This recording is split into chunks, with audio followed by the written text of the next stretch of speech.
Aroma parfum mahal yang memualkan, campuran vanila dan melati yang terlalu kuat, menyengat hidungku, bercampur dengan bau keringatku sendiri yang asam setelah seharian membersihkan rumah. Aku meletakkan segelas jus jeruk di atas meja kopi, tepat di depan Vika, wanita yang kini duduk di sofa ruang tamuku seolah dia adalah ratunya.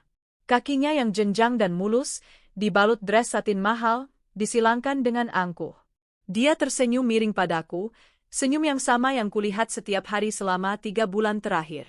Lama sekali. Haus, tahu, desisnya, mengambil gelas itu tanpa menatapku. Maaf, gumamku, menunduk, menghindari tatapan matanya dan tatapan Bram, suamiku, yang duduk di sebelahnya. Bram, laki-laki yang dulu memujaku, yang memintaku berhenti dari pekerjaanku sebagai manajer junior yang cemerlang di sebuah firma konsultan. Aku mau kamu di rumah, Arini, katanya 5 tahun lalu, suaranya lembut. Aku mau pulang kerja, ada istri yang melayani, rumah yang rapi, dan masakan yang hangat. Aku ingin jadi raja di rumahku sendiri. Bodohnya aku, dibutakan oleh cinta, aku setuju. Aku melepaskan karir yang kubangun dengan susah payah, karir di mana otakku dihargai, di mana aku dihormati. Aku menukarnya dengan daster, lepel, dan sisa-sisa uang belanja. Dan kini, raja, itu sedang merangkul bahu selingkuhannya di depan mataku. Kamu sudah masak, kan? Tanya Bram, suaranya dingin dan datar. Dia bahkan tidak memanggil namaku lagi. Aku hanyalah, kamu. Vika lapar. Dia mau makan malam di sini. Jantungku seperti diremas. Sudah, Mas. Tapi apa? Bentaknya. Tapi aku hanya masak semur jengkol dan tempe goreng. Uang belanja yang Mas kasih. Vika tertawa kecil, suara tawa yang dibuat-buat. Sayang, kamu lihat, kan? Aku nggak mungkin makan makanan kampung kayak gitu. Perutku bisa sakit. Bram menatapku dengan jijik. Kamu ini bagaimana? Aku bawa tamu istimewa, kamu masak makanan seperti itu? Kamu sengaja, ya? Sengaja mau bikin aku malu? Bukan, Mas. Ohnya? Alasan. Selalu uang. Kamu itu sudah tak berguna, teriaknya. Sudah jelek, bau dapur, nggak bisa dandan, bisanya cuma menghabiskan uang. Sekarang kamu pesan makanan dari restoran. Pakai uang siapa, Mas? Tanyaku lirih, air mata mulai menggenang. Bram merogoh sakunya, melempar beberapa lembar uang ratusan ribu ke lantai, tepat di kakiku. Pakai itu. Jangan banyak tanya. Aku membeku. Penghinaan ini lebih menyakitkan daripada tamparan. Vika terkikik di sebelahnya. Kasihan sekali. Sudah seperti pengemis, ya, di rumah sendiri. Aku menunduk, memungut uang itu satu persatu dengan tangan gemetar. Rasa benci yang pekat mulai menjalari hatiku, menutupi rasa sakit. Malam itu, seperti malam-malam sebelumnya, aku tidur di kamar tamu yang sempit dan pengap, sementara kamar tidur utamaku, kamar yang dulu kusiapkan dengan cinta, kini diisi oleh suamiku dan wanita itu.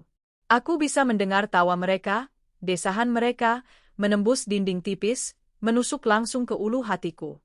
Aku memeluk lututku, menangis tanpa suara. Aku ini apa? Babu? Pelayan? Aku ingat dulu aku adalah Arini yang pintar, yang percaya diri, yang presentasinya selalu dipuji oleh dewan direksi. Sekarang aku hanyalah Arini yang berbau bawang, dengan daster pudar dan tangan yang kasar karena sabun cuci. Bram bilang aku menyusahkan. Padahal, uang belanja yang dia berikan tidak pernah cukup. Untuk membeli sabun dan kebutuhan dapur saja aku harus berhemat luar biasa. Untuk bisa membeli pembalut atau bedak murah, aku harus diam-diam membantu Bu Ratna di warung tetangga, mengupas bawang atau mencuci piring, hanya untuk beberapa puluh ribu rupiah. Aku tidak bisa ke salon, tidak bisa membeli skincare.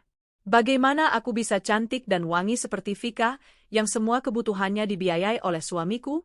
Bram menuntutku cantik, tapi dia membiarkanku kelaparan. Otaknya benar-benar tidak dipakai. Dia membandingkanku dengan wanita yang dia sirami uang, sementara aku, istrinya, dibiarkannya layu kekeringan. Penderitaan itu akhirnya mencapai puncaknya seminggu kemudian.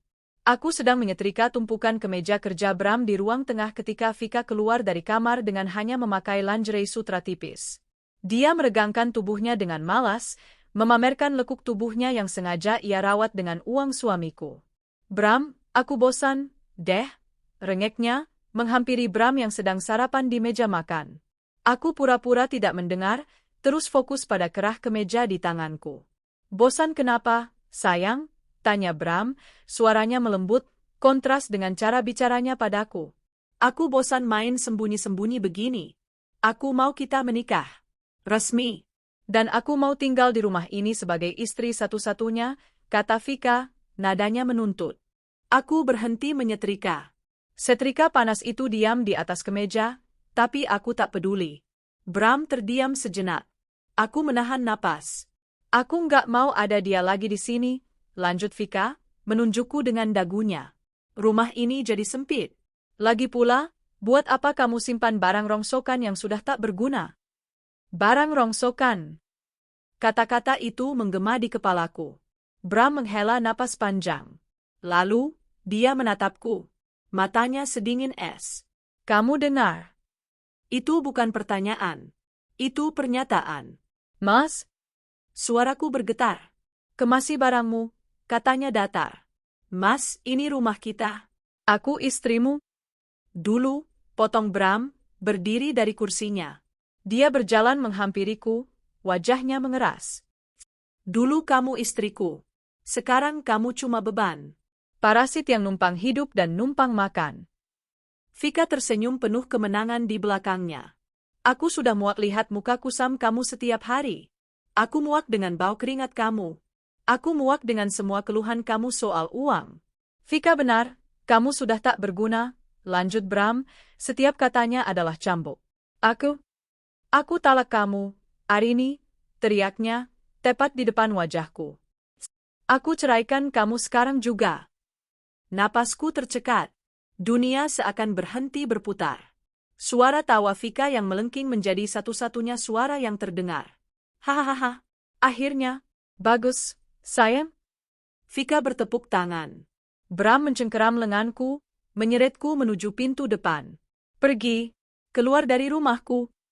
Tapi barang-barangku, Mas, aku mencoba melawan, tapi tenagaku tak seberapa. Barang apa? Kamu nggak punya apa-apa di sini. Dia berlari ke kamar tamu, mengambil tas kain buluk yang biasa kugunakan ke warung, lalu melemparkannya ke teras. Isinya tumpah. Hanya ada 2 lembar daster pudar dan dompet tipis berisi uang Rp20.000, upahku dari warung Bu Ratna. Aku terduduk di lantai teras yang dingin, menatap nanar isi tasku yang berantakan. Hujan mulai turun, rintiknya membasahi wajahku, bercampur dengan air mata yang tak bisa lagi kutahan. Bram dan Vika berdiri di ambang pintu, memandangku rendah. Setelah aku ceraikan, kamu pasti tidak ada yang mau, hina Bram, suaranya penuh kebencian. Kamu itu bau, jelek, dan miskin. Nggak bisa dandan dan nggak cantik. Paling-paling kamu jadi gembel di jalanan. Vika tertawa lagi, memeluk lengan Bram. Pastinya, sayang. Pengemis pun tak ada yang mau sama dia. Pengemis pun tak ada yang mau. Kata-kata itu, tawa mereka, tatapan menghina itu, sesuatu dalam diriku patah malam itu. Tapi di tengah puing-puing hatiku yang hancur, sesuatu yang lain mulai menyala. Sebuah bara kecil yang dingin dan gelap. Bara dendam. Bram menatapku sekali lagi, lalu membanting pintu. Suara kunci diputar terdengar dari dalam. Aku sendirian.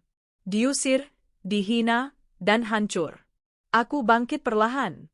Tanganku terkepal begitu erat hingga kuku-kukuku menancap di telapak tangan. Aku tidak peduli dengan rasa sakitnya. Rasa sakit di hatiku jauh lebih parah. Aku mengambil dasterku, memasukkannya kembali ke tas. Hujan semakin deras, membasahi tubuhku hingga ke tulang. Kalian lihat, bisikku pada pintu yang tertutup itu, pada 2 iblis di baliknya. Aku akan ingat ini. Aku akan ingat setiap kata. Dan kalian akan membayarnya. Aku berbalik, melangkah tertatih-tatih menembus hujan, meninggalkan rumah yang pernah menjadi mimpiku, yang kini menjadi nerakaku. Aku tidak tahu harus kemana, tapi aku tahu satu hal. Arini yang lemah, yang penurut, yang bau daster, telah mati malam ini di teras itu. Yang tersisa adalah seorang wanita dengan luka menganga dan janji untuk membalas. Hujan deras terasa seperti ribuan jarum es yang menusuk kulitku. Daster tipis yang kukenakan telah basah kuyup, melekat di tubuhku yang menggigil hebat, lebih karena syok dan rasa sakit hati daripada karena dingin. Setiap langkah terasa berat, seolah kakiku terbuat dari timah. Aku berjalan tanpa tujuan, air mata bercampur dengan air hujan, membuat pandanganku kabur. Pengemis pun tak ada yang mau. Bau, jelek, dan miskin. Barang rongsokan. Hinaan Bram dan Vika terus berputar di kepalaku seperti kaset rusak, setiap kata menambah berat bebanku. Aku memeluk tas dasterku yang sama basahnya.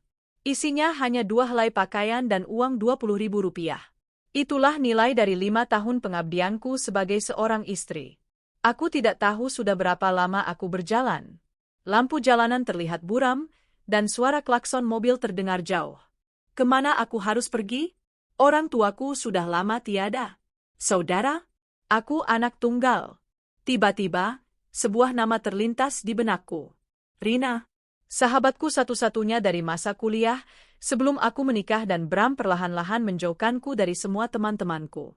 Rina, yang selalu bilang aku terlalu pintar untuk hanya jadi ibu rumah tangga. Rina, yang tinggal di sebuah rumah kontrakan sederhana di pinggir kota, tempat dia mengelola toko kelontong kecilnya. Masih adakah dia di sana? Masih maukah dia menerimaku? Dengan sisa tenaga yang ada, aku berjalan menuju pangkalan ojek di perempatan jalan. Uang 20.000 itu mungkin cukup. Mang, ke Jalan Kenanga, ya, kataku lirih pada tukang ojek yang menatapku iba. Perjalanan terasa lama. Aku duduk di belakang, membiarkan angin dan hujan menampar wajahku. Ketika akhirnya aku sampai di depan toko kecil Rina, tempat itu sudah gelap. Hanya lampu teras kecil yang menyala. Jantungku mencelos. Aku mengetuk pintu rolling door toko itu dengan ragu. Rina? Sunyi. Aku mengetuk lebih keras. Rina? Ini aku, Arini. Terdengar suara langkah kaki, lalu gerendal pintu dibuka. Pintu terbuka sedikit, dan kepala Rina yang mengantuk menyembul keluar. Siapa sih, malam-malam? Ya Tuhan! Arini, pekiknya, matanya membelalak kaget melihat keadaanku. Dia segera membuka pintu lebar-lebar dan menarikku masuk ke dalam kehangatan tokonya yang beraroma kopi dan mie instan. Rin? Isak tangis yang kutahan sedari tadi akhirnya pecah. Aku luruh di lantai, tak sanggup lagi berdiri. Arin, kamu kenapa? Ya ampun, kamu basah kuyup begini. Si Bram, apa yang dia lakukan sama kamu? Rina panik. Dia tidak bertanya lagi. Dia membantuku berdiri, memapahku masuk ke bagian belakang toko, rumah kecil tempat dia tinggal. Dia mendudukkanku di kursi kayu, mengambil handuk kering, dan menyelimutiku. Tunggu di sini, katanya tegas. Dia kembali dengan segelas teh manis panas dan 1 setel pakaian tidurnya yang kering. Minum dulu. Ganti bajumu. Setelah itu, kamu cerita? Malam itu, dengan suara tercekat, aku menceritakan semuanya. Tentang Vika yang dibawa ke rumah. Tentang tidur di kamar tamu. Tentang hinaan, barang rongsokan. Tentang talak dan pengusiran di tengah hujan. Rina mendengarkan dalam diam, tapi rahangnya mengeras, tangannya terkepal di atas meja. Dasar bajingan, desisnya ketika aku selesai. Bram itu iblis berwujud manusia. Dan pelakor itu, Arg. Dia menatapku, matanya melembut. Kamu aman di sini, Rin. Kamu bisa tinggal selama yang kamu mau. Anggap saja ini rumahmu. Aku menangis lagi, tapi kali ini tangis lega. Makasih, Rin. Aku nggak tahu harus kemana lagi. Sudah. Kamu istirahat. 3 hari pertama di rumah Rina adalah neraka dalam bentuk lain. Aku menghabiskan waktu di kamar kecil yang dia sediakan, hanya menatap langit-langit. Trauma itu terlalu besar. Setiap kali aku memejamkan mata, aku melihat wajah Bram yang penuh kebencian dan tawa Vika yang melengking. Aku tidak makan, tidak bicara. Aku hanya ada, bernapas, tapi jiwaku serasa mati. Rina tidak memaksaku. Dia hanya akan masuk, meletakkan sepiring nasi dan air, lalu mengusap punggungku. Makan, ya, Rin. Sedikit saja. Kamu harus kuat. Pada hari keempat, aku terbangun oleh suara Rina yang sedang sibuk di tokonya. Aku memandang pantulan diriku di cermin kecil yang retak di dinding. Mataku bengkak, bibirku pucat dan pecah-pecah. Rambutku kusam dan kusut. Pipiku tirus. Aku terlihat menyedihkan. Inilah yang Bram dan Vika inginkan. Mereka ingin aku hancur. Mereka ingin aku menjadi gembel yang menyedihkan. Dan saat ini, aku persis seperti itu. Tiba-tiba, kata-kata hinaan Bram terngiang lagi, pengemis pun tak ada yang mau sama dia.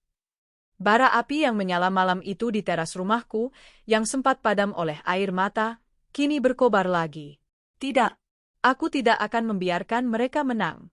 Aku tidak akan menjadi apa yang mereka katakan. Aku Arini Wijaya. Aku lulusan terbaik di universitasku. Aku pernah memimpin tim. Aku pintar, aku kompeten. Aku bukan barang rongsokan. Aku bangkit dari tempat tidur. Langkahku masih goyah, tapi ada tekad baru di mataku. Aku mandi pertama yang terasa, bersih, setelah berbulan-bulan.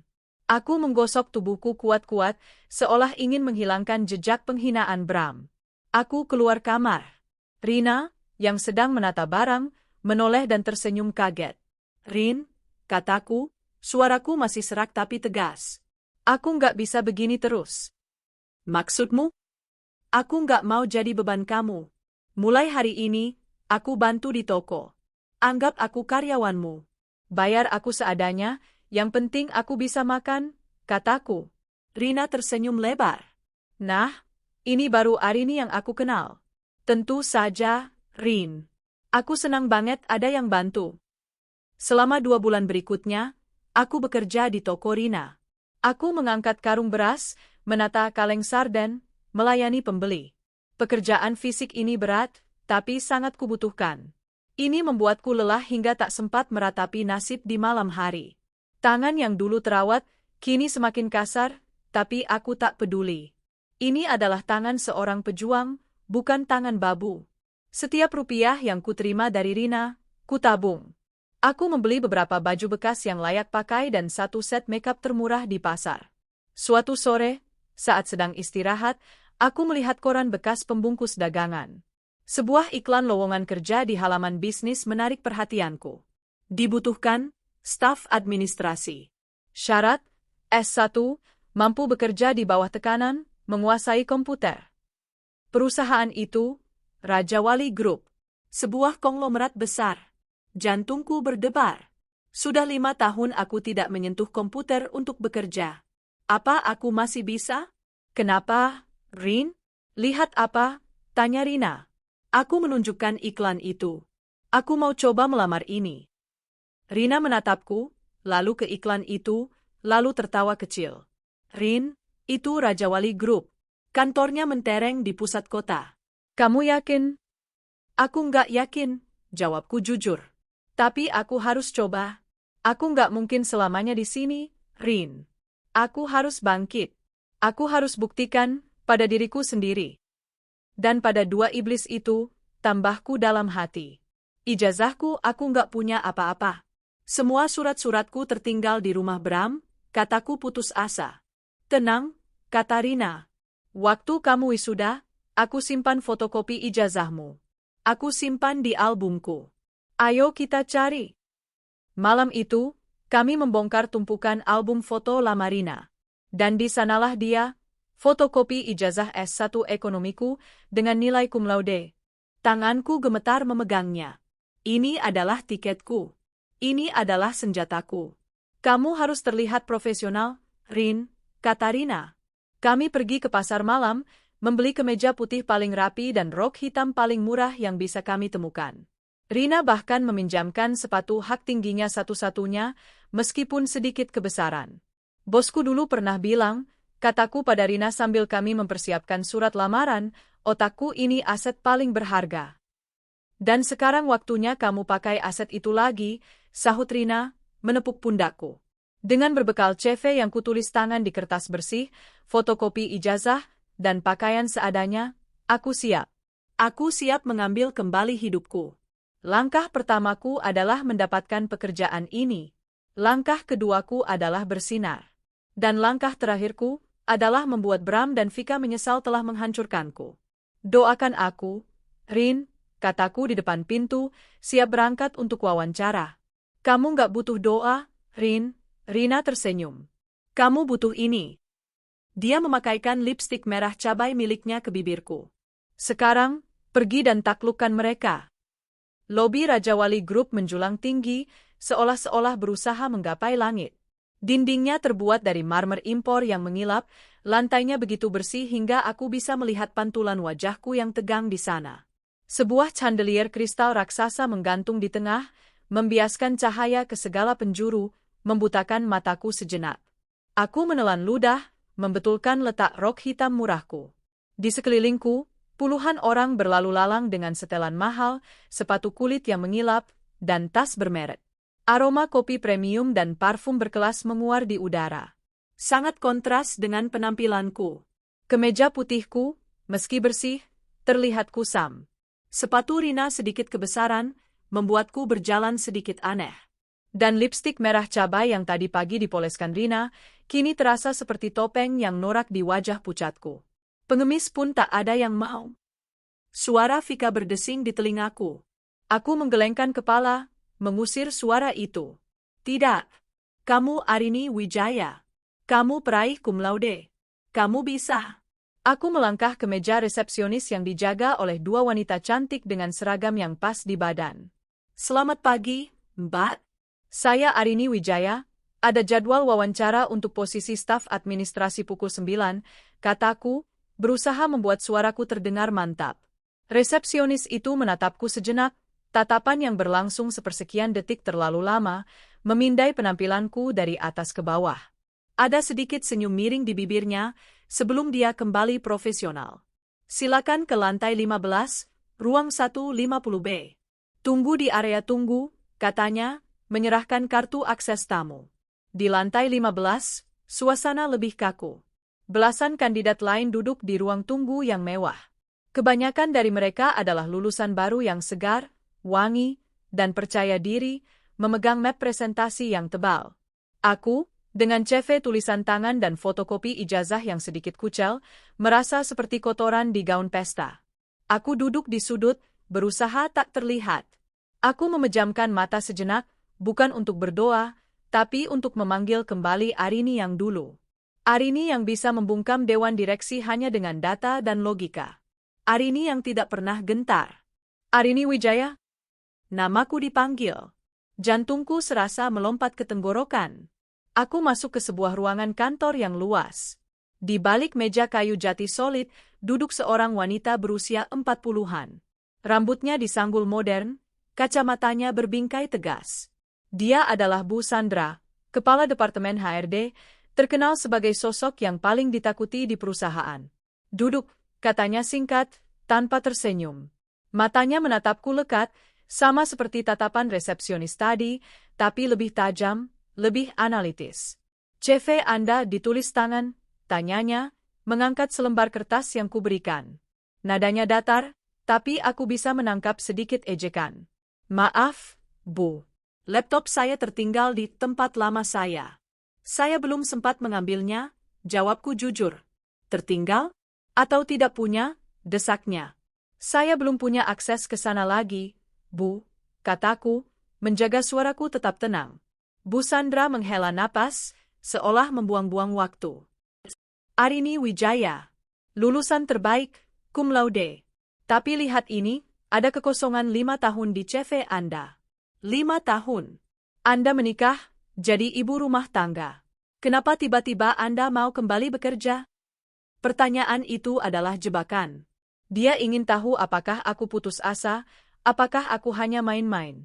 Karena saya sadar, Bu, jawabku, menatap matanya langsung. Saya sadar bahwa mengabdikan seluruh hidup saya untuk orang lain tanpa memiliki pegangan sendiri adalah sebuah kesalahan. Bu Sandra mengangkat alis. Kesalahan? Ya. Saya dulu berpikir, menjadi istri yang baik adalah puncak pencapaian. Ternyata, Saya salah. Puncak pencapaian adalah menjadi diri sendiri yang terbaik. Dan diri saya yang terbaik adalah Arini yang bekerja, yang menggunakan otaknya, yang produktif. Aku menarik napas. 5 tahun saya memang tidak bekerja di kantor. Tapi saya mengelola rumah tangga dengan anggaran yang sangat minim. Saya melakukan multitasking 24 jam sehari, 7 hari seminggu. Saya menjadi manajer keuangan, koki, petugas kebersihan, dan logistik, semua tanpa bayaran dan tanpa libur. Saya rasa tidak ada pekerjaan di bawah tekanan yang lebih berat dari itu. Keheningan melanda ruangan.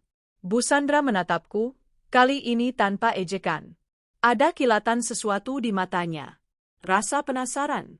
Dia membuka-buka berkasku lagi. Di sini tertulis, Anda pernah menjadi manajer junior di firma konsultan Anda. Itu bukan perusahaan main-main. Benar, Bu. Saya menangani 3 klien besar sekaligus saat itu, sahutku, rasa percaya diriku mulai tumbuh. Baik, katanya, menutup mapku. Kasus, dengar baik-baik. Dia mulai memaparkan sebuah skenario yang rumit. Data penjualan yang kacau dari 3 divisi, laporan yang tumpang tindih, dan deadline presentasi untuk CEO dalam 2 hari. Sebagai staf administrasi, apa yang akan Anda lakukan untuk membantu manajer Anda? Aku terdiam sejenak. Ini bukan pertanyaan administrasi. Ini pertanyaan manajerial. Otakku yang sudah 5 tahun tertidur, kini berputar cepat. Pertama, kataku, suaraku jernih dan mantap. Saya tidak akan menunggu perintah. Saya akan proaktif. Saya akan ambil semua data mentah dari 3 divisi itu. Kedua, saya akan konsolidasikan dalam satu master spreadsheet. Bagaimana Anda tahu data mana yang valid? Potong Bu Sandra. Saya akan melakukan cross-check dengan data historis bulan lalu. Jika ada anomali lebih dari 10%, saya akan tandai dan laporkan ke manajer untuk konfirmasi. Saya tidak akan membuang waktu beliau untuk data yang 90% sudah pasti benar. Saya akan fokus pada masalahnya. Aku melanjutkan, ketiga, setelah data bersih, saya akan buatkan 3 draft visualisasi data. 1 pie chart untuk komposisi penjualan, 1 bar chart untuk perbandingan antar divisi, dan 1 line chart untuk tren bulanan. Semua akan siap dicopas ke slide presentasi. Keempat, aku menambahkan, saya akan siapkan rangkuman 1 halaman eksekutif summary yang berisi temuan utama, hanya poin-poin. Jadi, jika manajer saya sangat sibuk, beliau bisa menangkap inti masalah dalam 1 menit. Setelah aku selesai, Bu Sandra bersandar di kursinya. Dia menatapku lama. Itu bukan jawaban seorang staf administrasi, Bu Wijaya. Itu jawaban seorang manajer proyek, katanya pelan. Jantungku berdebar. Apa aku salah bicara? Apa aku terlalu sombong? Maaf, Bu. Saya hanya... Anda tahu cara menggunakan aset Anda? Potong Bu Sandra lagi. Dia tersenyum. Untuk pertama kalinya, dia tersenyum. Senyum tipis, tapi tulus. Anda tidak cocok jadi staf administrasi, katanya. Tubuhku lemas. Gagal. Lanjutnya, divisi perencanaan korporat sedang butuh asisten manajer. Pekerjaannya lebih berat dari yang saya paparkan tadi. Dan gajinya hanya sedikit di atas staf administrasi. Kami sedang menghemat anggaran. Dia menatapku tajam. Anda harus mulai dari bawah lagi. Membersihkan data, membuat kopi untuk rapat, dan membuktikan bahwa otak cum laude Anda itu tidak tumpul setelah 5 tahun. Saya ambil, kataku cepat, tanpa ragu. Saya akan ambil pekerjaan apapun, Bu. Saya akan bersihkan data, saya akan buatkan kopi, dan saya akan buktikan bahwa otak saya lebih tajam dari sebelumnya. Bu Sandra tertawa kecil. Baik. Selamat datang di Raja Wali Group, Arini Wijaya. Anda mulai hari Senin. Aku berjalan keluar dari ruangan itu dengan lutut gemetar. Aku berhasil. Aku diterima. Bukan sebagai staf administrasi, tapi asisten manajer. Di lobi, aku melewati resepsionis yang tadi menatapku remeh. Aku menatapnya, tersenyum, dan mengangguk. Dia tampak bingung. Sepanjang perjalanan pulang ke rumah Rina, aku tidak bisa berhenti tersenyum. Sepatu yang kebesaran, baju yang kusam, semua tak terasa lagi. Ketika aku sampai di toko, Rina langsung menyerbuku. Gimana? Gimana? Aku memeluknya erat. Aku diterima, Rin. Aku diterima. Asisten Rina melompat-lompat kegirangan. Aku tahu kamu bisa. Malam itu, kami merayakannya dengan makan mie instan pakai telur. Tapi bagiku, rasanya seperti makan malam paling mewah di dunia. Aku menatap fotokopi ijazahku. Langkah pertama selesai. Sekarang, saatnya bersinar. Saatnya mengumpulkan kembali kepingan Arini yang hilang. Dan saatnya merencanakan. Karena Bram dan Vika, aku akan datang. Tapi tidak sebagai gembel. Aku akan datang sebagai ratu. Hari Senin, pukul 7 pagi. Aku sudah berdiri di depan gedung Raja Wali Group 1 jam lebih awal dari jam masuk kantor. Perutku melilit, campuran antara gugup, takut, dan, anehnya, antusiasme. Ini adalah hari pertamaku. Hari pertama dari sisa hidupku yang baru. Aku mengenakan kemeja putih dan rok hitam yang sama dengan yang kupakai saat wawancara. Ini satu-satunya setelan kerjaku. Sepatu Rina terasa sedikit longgar, tapi aku berjalan setegak mungkin, meniru langkah para eksekutif wanita yang kulihat di lobi tempo hari. Aku Arini Wijaya, asisten manajer divisi perencanaan korporat, gumamku pada pantulan diriku di pintu kaca lobi. Nama itu terasa asing, tapi juga terasa pas. Divisi perencanaan korporat berada di lantai 20, lantai yang berbeda dari tempatku wawancara. Lantai ini lebih senyap, diisi kubikel-kubikel dan beberapa ruang kaca untuk para manajer. Aku melapor pada Pak Hendra, manajer perencanaan korporat, atasan langsungku. Pak Hendra adalah pria berusia akhir 30-an, berkacamata, dan terlihat tidak punya waktu untuk basa-basi. Arini, selamat pagi, katanya singkat, menunjuk ke sebuah meja kosong di sudut. Itu meja Anda? Komputer sudah disiapkan. Password ada di catatan. Pelajari semua laporan di folder share drive 3 tahun terakhir. Saya mau Anda paham bisnis kita di akhir minggu ini. Baik, Pak, jawabku. Dan satu lagi, tambahnya, Bu Sandra bilang Anda tidak keberatan membuat kopi. Aku tertegun sejenak. Tentu, Pak. Bagus. Rapat tim jam 9. Tolong siapkan kopi untuk 6 orang di ruang rapat B hitam, tanpa gula untuk saya. Siap, Pak. Aku meletakkan tas kainku di meja. Inilah dia. Tes kerendahan hati. Bu Sandra benar salah. Aku bukan lagi istri manja yang berhenti kerja. Aku adalah Arini yang baru, yang diusir dari rumah hanya dengan daster. Membuat kopi untuk 6 orang? Itu bukan apa-apa. Dulu aku melayani suamiku dan selingkuhannya seperti babu. Ini adalah pekerjaan. Aku menemukan pantry kantor yang mewah, dengan mesin kopi espresso canggih yang belum pernah kulihat. Aku menghabiskan 10 menit untuk mencari tahu cara kerjanya, tanganku sedikit gemetar. Tapi akhirnya, 6 cangkir kopi panas tersaji rapi di nampan. Di ruang rapat, tim kecil Pak Hendra sudah berkumpul. Mereka menatapku, wanita baru dengan pakaian kusam dan wajah tegang, membawa nampan kopi. Aku bisa melihat tatapan, oh, dia semacam itu, di mata mereka. Aku meletakkan kopi di depan mereka satu persatu.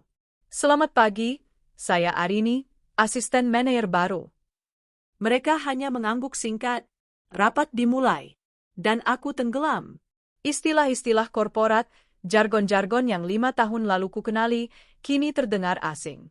KPI, ROW, Market Penetration, Koki Growth. Otakku berputar lambat, mencoba mengejar. Mereka membahas data dengan cepat, sementara aku bahkan belum bisa login ke komputerku. Setelah rapat, Pak Hendra melemparkan sebuah flash drive ke mejaku. Itu data mentah penjualan 5 tahun terakhir dari divisi Consumer Goods. Kacau balau. Laporan auditor internal bilang data kita tidak sinkron dengan data gudang. Bereskan, katanya. Anda mau saya rapikan formatnya, Pak? Saya tidak mau formatnya. Saya mau kebenarannya. Cari di mana letak kebocorannya. Saya mau tahu angka mana yang benar. Deadline, akhir bulan, katanya, lalu berlalu. Akhir bulan. Itu 3 minggu lagi. Aku membuka data itu. Jantungku mencelos. Ini bukan sekadar data kacau.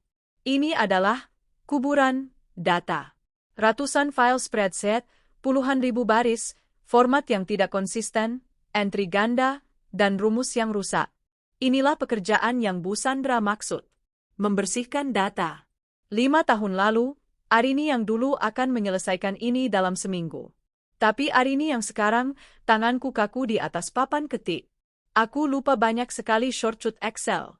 Logikaku masih ada, tapi eksekusinya lambat. Jam 5 sore, kantor mulai kosong. Aku masih di sana. Jam 7 malam, hanya beberapa lampu yang menyala. Aku masih di sana, mataku perih menatap angka. Jam 9 malam, Rina menelepon. Rin? Kamu lembur? Iya, Rin. Pekerjaannya banyak. Aku pulang nanti. Jangan tunggu aku. Minggu pertama adalah neraka. Aku adalah orang pertama yang datang dan terakhir yang pulang. Aku membuat kopi di pagi hari, lalu mengubur diriku dalam angka-angka di sisa hari. Rekan-rekan kerjaku, para analis muda yang gesit, menatapku dengan campuran kasihan dan sedikit cemooh. Si ibu rumah tangga yang kikuk. Tapi aku tidak peduli. Hinaan Bram dan Vika adalah bahan bakarku. Pengemis pun tak ada yang mau. Setiap kali aku merasa lelah, aku mengulang kalimat itu. Setiap kali mataku kabur, aku membayangkan tawa Vika. Dan perlahan, otakku mulai panas. Mesin yang lama tak dipakai itu mulai bekerja. Aku mulai melihat pola di dalam kekacauan data itu. Aku menemukan bahwa masalahnya bukan hanya salah entry, tapi ada kesalahan sistematis pada 3 gudang di wilayah Jawa Timur. Aku bekerja tanpa henti. Aku lupa makan siang. Aku hanya minum air putih dan kopi sisa rapat. Tanganku yang dulu kasar karena sabun cuci, kini kasar karena menekan keyboard tanpa henti. Pada hari Jumat di minggu kedua, aku bekerja lembur sendirian. Sudah jam 10 malam. Seluruh lantai 20 gelap gulita, kecuali lampuku. Aku sedang bergumam sendiri, memaki-maki sebuah rumus flowcup yang tidak bekerja. Kenapa kamu nggak mau? Harusnya kamu. Ting. Suara lift private di ujung koridor berbunyi. Lift itu hanya digunakan untuk para direksi. Aku membeku. Siapa yang ke kantor jam segini? Langkah kaki terdengar mantap di lantai marmer. Mendekat. Seorang pria muncul dari kegelapan, berjalan menuju area divisiku. Dia tidak melihatku, fokus pada tablet di tangannya. Dia mengenakan setelan jas termahal yang pernah kulihat, tanpa dasi, 2 kancing atas kemejanya terbuka. Wajahnya tegas, hidungnya mancung, dan rahangnya kokoh. Dia masih muda, mungkin awal 30-an, tapi auranya memancarkan kekuasaan. Dia berhenti di depan ruang kaca Pak Hendra, menatap ke dalam, seolah mencari sesuatu. Lalu, matanya beralih dan menemukan satu-satunya titik cahaya di ruangan itu, mejaku. Dia menatapku. Aku menahan napas. Dia tidak terlihat kaget. Dia hanya menatapku, lalu ke layar komputerku yang penuh angka, lalu kembali padaku. Tatapannya tajam, analitis. Dia seperti sedang memindai aset. Aku buru-buru berdiri. Maaf, Pak. Dia mengangkat tangannya sedikit, memberi isyarat agar aku diam. Matanya menatap tumpukan kertas coret-coret di mejaku. Lalu, tanpa berkata apa-apa, dia mengangguk sekali. Anggukan singkat, nyaris tak terlihat. Kemudian, dia berbalik dan berjalan ke ruangannya di sudut, ruangan terbesar di lantai itu, yang selalu gelap. Ruangan direktur utama. Aku terduduk kembali di kursiku, jantungku berdebar kencang. Aku baru saja melihat Revan Pradana, sang CEO. Si jenius muda yang fotonya sering ada di majalah bisnis. Pebisnis paling sukses yang dibicarakan semua orang. Dan dia melihatku dalam keadaan paling kacau. Tapi aku tak punya waktu untuk memikirkannya. Aku kembali ke spreadsheetku. 3 hari sebelum deadline akhir bulan, aku meletakkan sebuah laporan setebal 15 halaman dan 1 file Excel yang sudah bersih di meja Pak Hendra. Pak, kataku, saat dia sedang menyeruput kopi paginya. Data itu? Sudah menyerah? Tanyanya tanpa menoleh. Sudah selesai, Pak. Datanya sudah bersih. Dan saya menemukan masalahnya. Pak Hendra berhenti minum. Dia menatapku.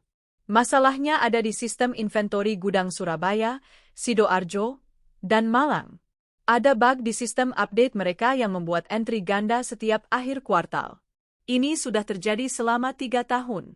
Saya sudah hitung, potensi kerugian karena kelebihan stok mati, sekitar 8,4 miliar rupiah. Pak Hendra hampir menyemburkan kopinya. Dia merebut laporanku, membukanya dengan cepat. Matanya membelalak membaca analisis dan lampiran yang kuberikan. Bagaimana kamu? Saya melacak anomali data per SKU, Pak. Lalu saya bandingkan dengan manual manifest pengiriman yang saya minta dari divisi logistik, jelasku tenang. Dia menatapku lama, persis seperti cara Bu Sandra menatapku. Ini luar biasa, Arini.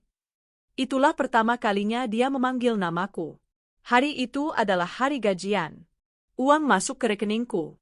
Jumlahnya tidak seberapa dibandingkan gaji manajerku dulu, tapi ini adalah uang pertamaku setelah 5 tahun. Uang hasil jerih payahku sendiri. Aku menangis di toilet kantor. Tangis bahagia, tangis lega. Malam itu, aku pulang lebih awal. Aku memeluk Rina erat. Rin, makasih. Hei, ada apa? Ini, aku memberikan sebuah amplop berisi uang sewa kamar dan uang belanja untuk 3 bulan ke depan. Arin. Nggak perlu. Perlu, Rin. Aku nggak mau berutang budi lagi. Dan ini, aku memberikan sebuah kotak. Untuk kamu. Rina membukanya. Sebuah blender baru yang kuingat dia inginkan. Ya Tuhan, Arini. Ini mahal? Nggak semahal harga diriku yang kamu bantu selamatkan, kataku. Dengan sisa gaji pertamaku, aku pergi ke sebuah salon sederhana di dekat pasar.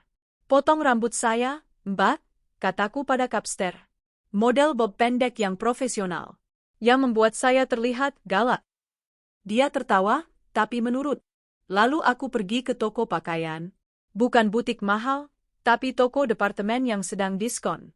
Aku tidak lagi membeli daster. Aku membeli 2 blazer lagi, 1 hitam, 1 biru dongker, 3 kemeja, 2 rok pensil, dan sepasang sepatu hak tinggi yang pas dan nyaman. Aku juga membeli skincare dasar dan makeup kerja. Minggu pagi, aku membuang semua daster buluku, kecuali 1 yang kulempar bram ke teras. Yang 1 itu kusimpan di dasar lemari. Sebagai pengingat. Hari Senin, minggu keempatku di Raja Wali Group, aku melangkah masuk ke lobi. Rambutku tertata rapi. Wajahku segar, dipulas riasan tipis. Setelanku pas di badan. Sepatuku berbunyi mantap di lantai marmer. Resepsionis yang dulu menatapku remeh, kini menatapku dengan bingung, lalu tersenyum hormat. Selamat pagi, Bu Arini. Aku mengangguk. Pagi. Ketika aku masuk ke ruang divisi, semua orang menoleh. Pak Hendra tersenyum. Arini, bagus sekali penampilanmu, pujinya. Oh ya, laporanmu soal gudang Jatim itu? Direksi sangat terkesan. Pak Revan sendiri yang baca. Beliau mau kamu ikut presentasi ke tim logistik lusa. Aku tersenyum. Senyum pertamaku yang tulus di kantor itu. Siap, Pak Hendra. Dengan senang hati. Aku duduk di mejaku. Aku bukan lagi si ibu rumah tangga yang membuat kopi. Aku adalah Arini Wijaya. Dan pendakianku baru saja dimulai. 2 hari terasa seperti 2 jam. Aku menghabiskan setiap detiknya untuk mempersiapkan presentasi. Aku tidak hanya membersihkan data, aku membedahnya.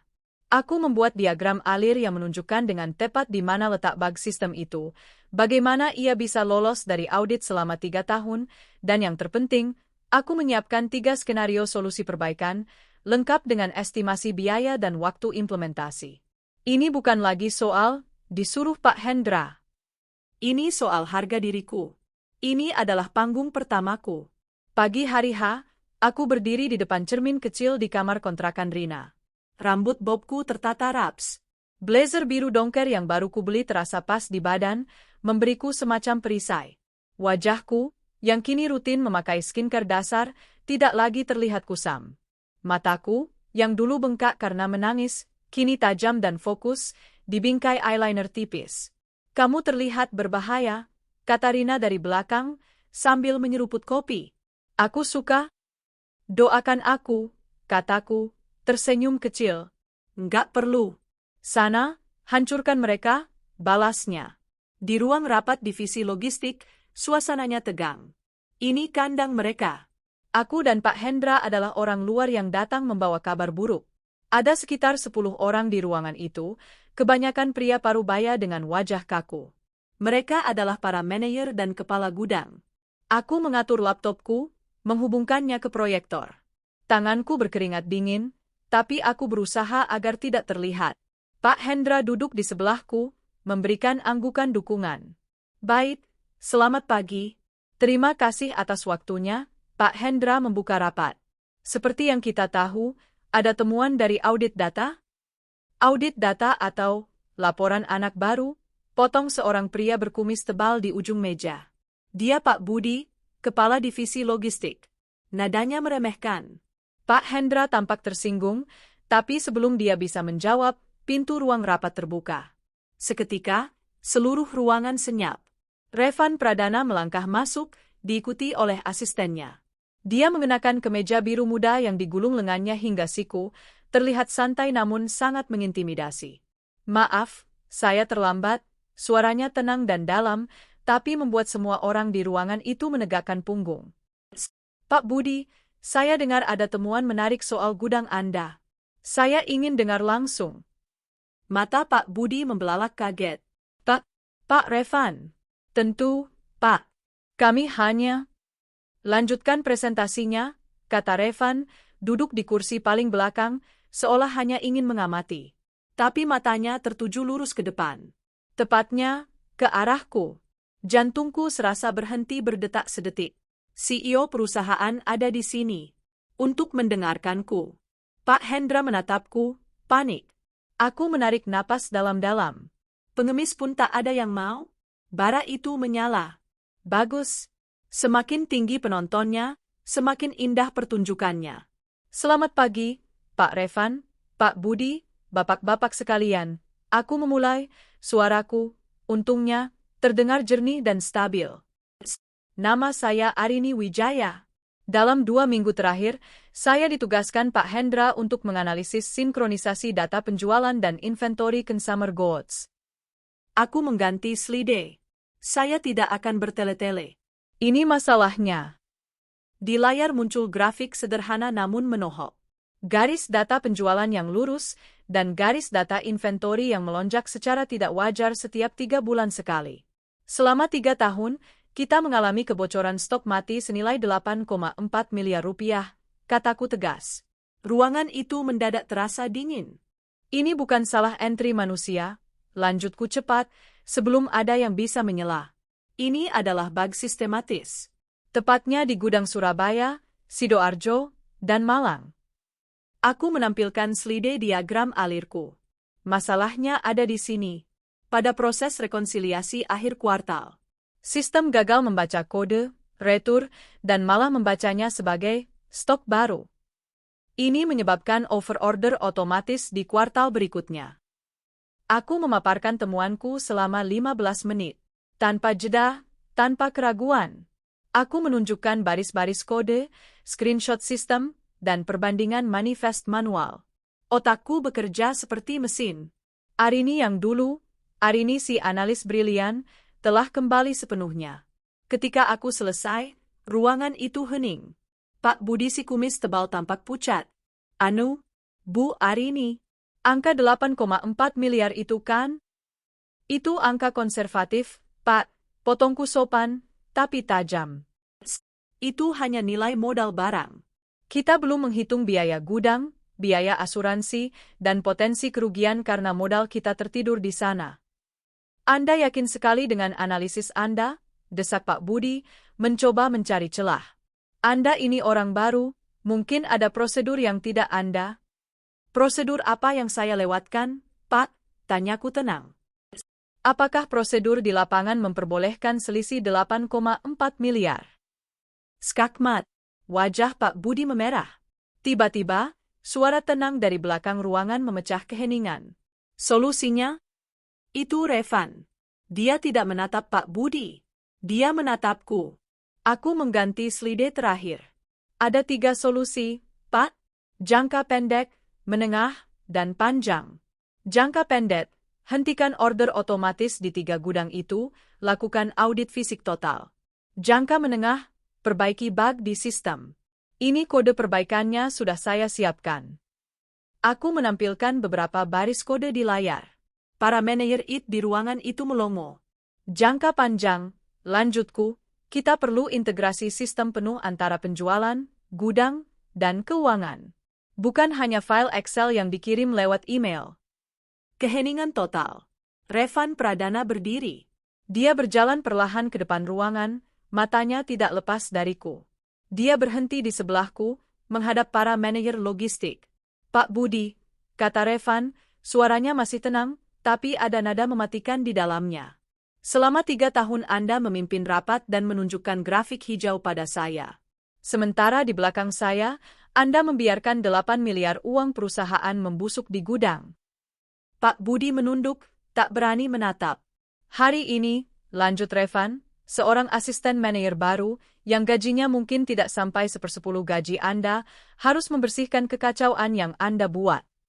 Dia menoleh padaku. Jarak kami hanya 1 lengan.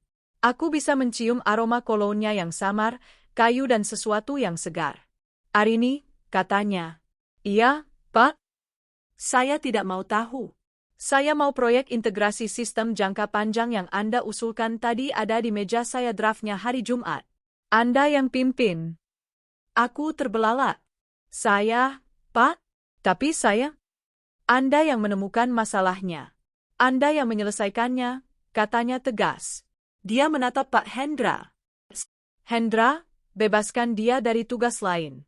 Dia sekarang melapor langsung ke saya untuk proyek ini. Pak Hendra, sama kagetnya denganku, hanya bisa mengangguk cepat. Baik, Pak Revan. Revan menatapku sekali lagi. Pekerjaan bagus. Lalu dia berjalan keluar ruangan, meninggalkan keheningan yang memekakkan. Aku butuh beberapa detik untuk bisa bernapas normal kembali. Aku baru saja diberi proyek raksasa. Dan aku akan melapor langsung ke CEO. Dalam perjalanan kembali ke mejaku, beberapa rekan analis yang dulu memandangku remeh, kini menatapku dengan kagum. Resepsionis lantai menyapaku dengan sebutan, Bu Arini. Aku duduk di kursiku, adrenalin masih mengalir deras. Aku membuka laci mejaku. Di sana, di antara buku catatan dan pulpen, ada fotoku dan Bram saat pernikahan. Foto yang kuambil dari dompet lamaku. Dulu, aku akan menangis melihatnya. Sekarang, aku mengambil foto itu, merobeknya jadi 2, dan membuangnya ke tempat sampah. Aku menatap layar komputerku, membuka file Excel baru. Judulnya, Proyek Integrasi Sistem, Draft 01. Aku datang, Bram, bisikku. Dan aku membawa neraka bersamaku. Bekerja langsung di bawah Revan Pradana adalah seperti ditempa dalam api. Laki-laki itu adalah seorang perfeksionis absolut. Dia tidak mentolerir kesalahan, tidak menyukai alasan, dan sepertinya tidak pernah tidur. Dia bisa menelepon pukul 11 malam untuk menanyakan anomali data di baris ketiga, 000, atau mengirim email pukul 5 pagi dengan ide baru yang harus segera dieksekusi. Para manajer lain di lantai 20 berjalan di atas pecahan kaca di sekitarnya. Tapi anehnya, aku tidak gentar. Aku justru berkembang. Kenapa Anda pakai platform B untuk integrasi? Bukankah platform C lebih murah? Tanyanya tajam dalam rapat kick-off proyek kami. Lebih murah dalam biaya lisensi, Pak? Jawabku tenang, menampilkan slide perbandingan. Tapi platform C butuh 3 developer tambahan untuk kustomisasi. Platform B, meski lisensinya lebih mahal 15%, bisa diimplementasikan oleh tim IT internal kita. Dalam 2 tahun, penghematan biaya operasional kita 30% lebih besar. Revan menatapku dari seberang meja rapat. Ruangan itu hening. Lanjutkan, katanya, nyaris tanpa ekspresi. Bagi Revan Pradana, lanjutkan, adalah pujian setinggi langit. 6 bulan berikutnya adalah kabut kerja keras.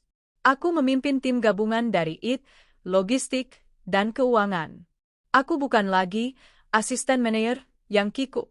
Aku adalah Bu Arini, manajer proyek yang data dan analisisnya tidak pernah bisa dibantah.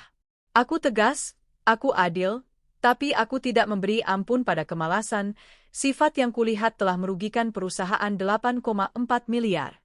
Pak Budi dari logistik, yang awalnya meremehkanku, kini menjadi orang pertama yang menyetujui setiap memoku. Dia tahu aku didukung penuh oleh sang CEO. Hubunganku dengan Revan murni profesional, tapi intens. Kami sering menjadi dua orang terakhir yang tersisa di lantai 20. Suatu Jumat malam, sekitar pukul 10, aku masih berkutat di ruanganku, mencoba memecahkan masalah kebuntuan sistem baru di gudang Makassar. Kepalaku pusing dan perutku perih karena lupa makan malam. Ting! Lift pribadi itu berbunyi. Aku bahkan tidak perlu menoleh. Aroma kolonnya yang khas sudah tercium lebih dulu. Data Makassar, suaranya datang dari ambang pintu. Iya, Pak. Ada bottleneck di proses verifikasi, kataku, mataku masih terpaku pada layar. Hening sejenak. Lalu aku mendengar suara langkah kaki menjauh, lalu mendekat lagi. Sebuah kantong kertas diletakkan di mejaku. Aroma kaldu yang kaya menguar. Bubur ayam dari restoran hotel seberang. Makan dulu, katanya, nadanya perintah, bukan tawaran. Otak tidak bisa bekerja tanpa bahan bakar. Aku tertegun, akhirnya menoleh. Dia berdiri di sana, menatapku, kemejanya masih rapi meski sudah selarut ini. Terima kasih, Pak, kataku pelan. Saya tidak suka proyek saya gagal hanya karena manajernya pingsan kelaparan, balasnya datar. Kenapa kamu bekerja sekeras ini, Arini? Ini lebih dari sekadar ambisi. Pertanyaan itu mengejutkanku. Aku berhenti menyendok bubur. Aku menatap matanya yang tajam. Karena saya tidak punya pilihan selain berhasil, Pak. Dia menatapku lama. Ada sesuatu di matanya yang tidak bisa kubaca. Bagus, katanya akhirnya. Saya juga tidak suka kegagalan. Lanjutkan pekerjaanmu setelah bubur itu habis. Dia berbalik dan pergi. Momen-momen kecil seperti itu mulai sering terjadi. Dia akan meninggalkan catatan berisi koreksi strategi di mejaku alih-alih memarahiku di depan umum. Dia akan menceceku dalam email ke Dewan Direksi, memberiku visibilitas. Dia sedang membimbingku. Setelah 9 bulan, proyek tahap pertama selesai. 3 minggu lebih cepat dari jadwal. Dalam rapat tinjauan kuartal di depan seluruh jajaran direksi, aku mempresentasikan hasilnya. Implementasi sistem baru di 3 gudang pilot project telah berjalan. Efisiensi tercapai. Dan penghematan yang terukur di kuartal pertama adalah 15 miliar rupiah. Ruangan itu hening, lalu meledak dalam tepuk tangan. Para direktur Parubaya yang dulu tidak tahu namaku, kini tersenyum dan mengangguk padaku. Di akhir rapat, Revan berdiri. Pekerjaan yang luar biasa, Bu Arini. Anda adalah aset terbesar yang Raja Wali Grup rekrut tahun ini. Pujian publik itu mengukuhkan posisiku. Gajiku sudah naik 2 kali lipat. Aku mendapat bonus proyek yang jumlahnya membuatku ingin menangis. Hal pertama yang kulakukan adalah memberikan Rina modal untuk merenovasi dan memperbesar tokonya. Hal kedua, aku pindah. Aku menyewa sebuah unit apartemen studio yang tidak besar, tapi bersih, modern, dan yang terpenting, milikku sendiri. Aku tidak lagi tinggal di kamar kontrakan di belakang toko kelontong. Hal ketiga, aku membeli sebuah mobil city car bekas yang masih sangat terawat. Saat pertama kali memegang setirnya, aku teringat hinaan Bram. Miskin. Air mataku menetes, tapi dengan cepat ku hapus. Transformasiku bukan hanya di rekening bank. Dengan uangku sendiri, aku pergi ke klinik kecantikan terbaik di kota. Perawatan wajah, serum, facial. Pakaianku bukan lagi dari departemen diskon. Aku membeli blazer yang dijahit khusus, rok yang pas di badan, dan beberapa pasang sepatu hak tinggi bermerek. Aku tidak lagi cantik karena makeup murah. Aku bersinar karena kesehatan, perawatan, dan kepercayaan diri. Auraku berubah. Sore itu, setelah rapat besar, Revan memanggilku ke ruangannya. Ini adalah pertama kalinya aku masuk ke kantornya yang luas dengan pemandangan kota 360 derajat. Duduk, Arini. Baik, Pak. Minggu depan, ada gala dinner dengan investor kita dari Singapura, katanya, langsung ke intinya. Mereka sangat tertarik dengan proyek efisiensi yang kamu pimpin. Saya mau kamu ikut. Kamu yang paling paham datanya. Jantungku berdebar. Ini bukan lagi rapat internal. Ini level internasional. Tentu saja, Pak.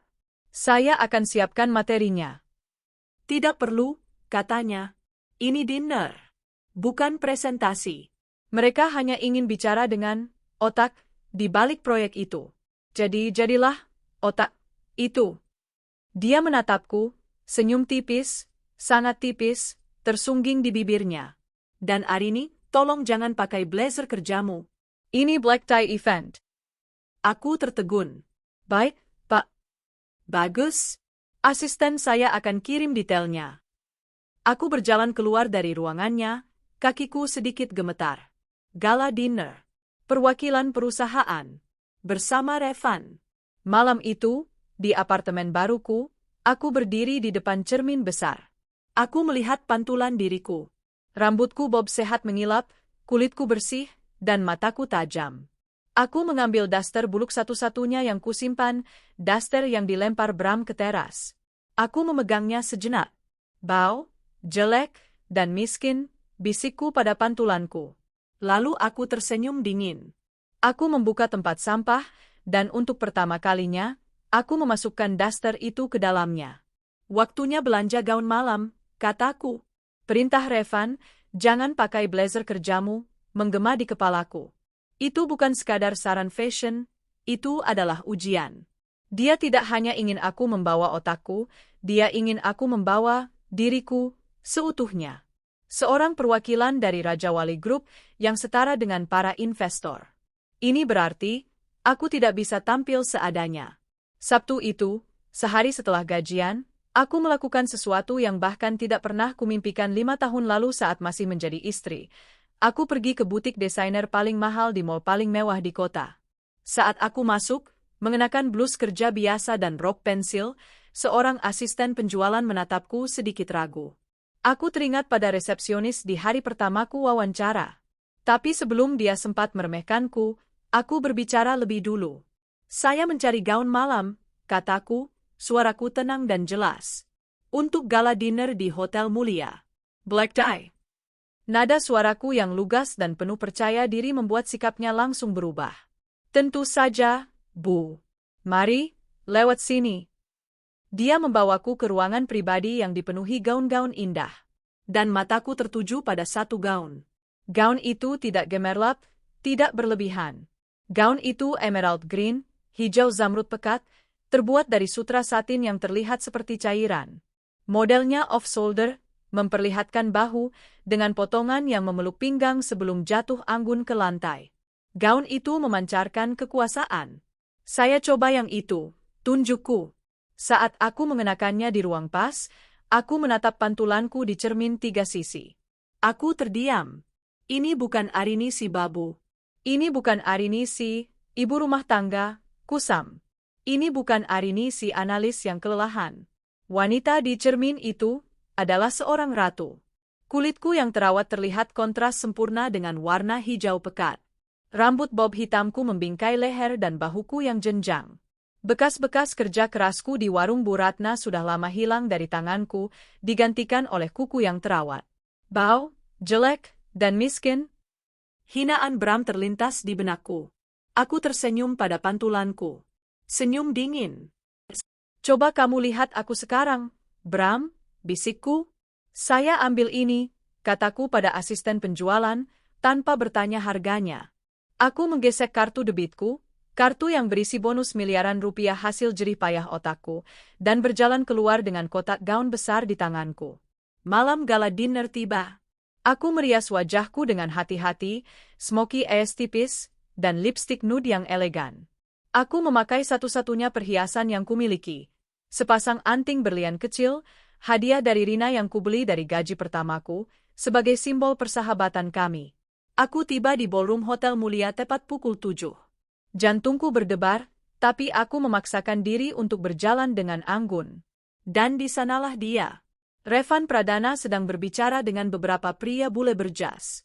Dia sendiri terlihat luar biasa. Dia mengenakan tuxedo hitam yang dijahit sempurna, dasi kupu-kupu, dan rambutnya yang biasanya sedikit berantakan, kini tertata rapi. Dia memancarkan aura alpha male yang membuat semua orang di ruangan menoleh. Saat aku melangkah masuk ke ballroom, dia kebetulan menoleh ke arah pintu.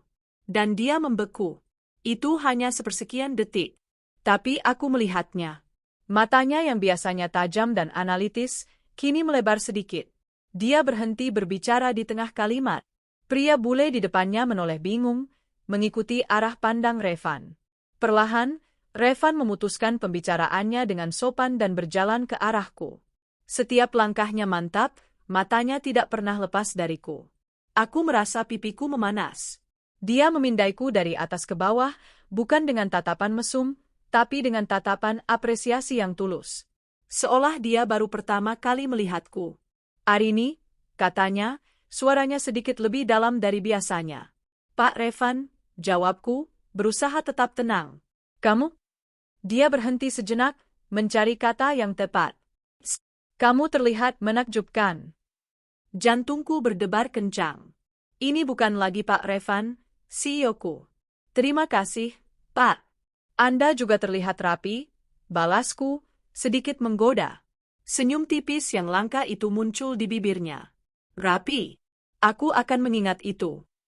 Dia mengulurkan lengannya. "Mari." Para investor dari Singapura sudah tidak sabar bertemu dengan otak di balik efisiensi 15 miliar kita. Aku meletakkan tanganku di lengannya. Sensasi setruman kecil menjalar di kulitku. Selama 1 jam berikutnya, aku adalah bintangnya. Para investor, Emertan dan Emerlim, awalnya memperlakukanku seperti pajangan cantik yang dibawa Revan. "Jadi, Nona Arini," kata Emertan sambil tersenyum meremehkan. "Anda pasti bekerja sangat keras membantu Pak Revan, ya?" Aku tersenyum manis. "Sebenarnya, Pak Tan, Pak Revan yang membantu saya mendapatkan data yang saya butuhkan." Alis Emertan terangkat. "Anda lihat," lanjutku, suaraku berubah dari ramah menjadi tajam dan penuh data. "Masalah di sistem logistik bapak-bapak di Singapura mungkin serupa dengan yang kami alami. Sistem legasi Anda di Port Jurong, saya yakin ada kebocoran di sana. Sama seperti bug di 3 gudang kami." Emertan dan Emerlim berhenti tersenyum. Mereka kaget. "Bagaimana Anda tahu sistem kami di Jurong?" tanya Emerlim, kini nada bicaranya serius. "Saya membaca laporan tahunan Anda sebelum kemari," jawabku enteng. "Dan jika saya boleh tebak, tingkat inventory loss Anda di atas 2,5% per tahun, kan? Dengan sistem terintegrasi yang saya rancang, saya bisa menurunkannya menjadi di bawah 0,5% dalam 18 bulan. Dari sudut mataku, aku bisa melihat Revan bersandar di kursinya, menyeruput minumannya, dengan senyum bangga yang berusaha dia sembunyikan.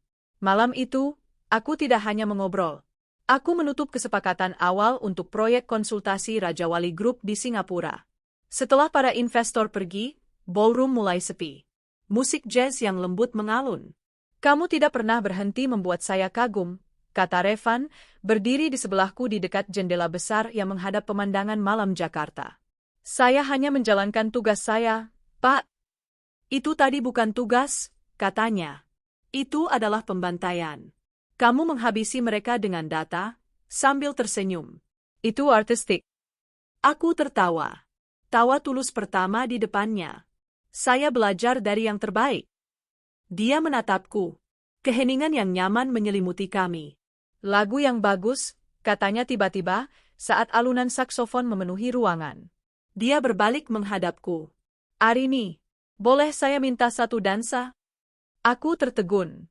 Saya tidak yakin, Pak. Sudah lama sekali saya tidak berdansa." "Kalau begitu, ini saatnya mengingat kembali," katanya, tidak menerima penolakan. Dia menuntunku ke lantai dansa yang kosong. Tangannya diletakkan dengan sopan di pinggangku, dan tanganku di bahunya. Kami bergerak perlahan mengikuti irama. Kami sangat dekat. Aku bisa merasakan kehangatan tubuhnya. Aku bisa melihat bintik kecil di rahangnya yang tegas. Jantungku berdebar begitu kencang hingga aku takut dia bisa mendengarnya. "Kenapa kamu bekerja sekeras itu?" tanyanya lagi, mengulang pertanyaannya berbulan-bulan lalu di kantor. Saya sudah bilang. Saya tidak punya pilihan. Semua orang punya pilihan, bisiknya.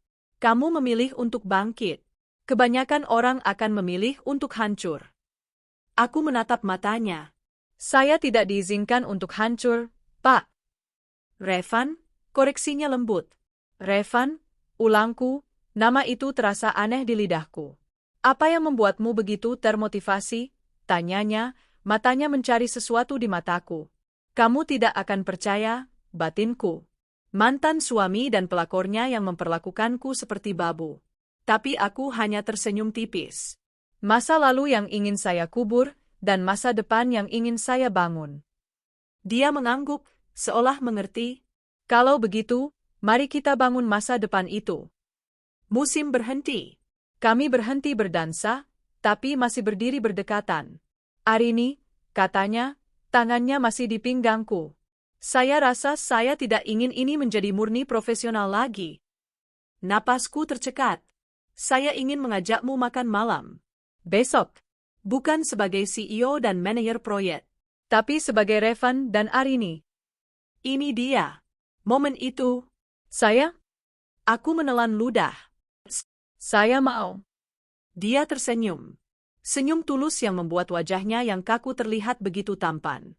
Dia mengantarku pulang dengan mobil mewahnya. Di lobi apartemenku, dia menatapku.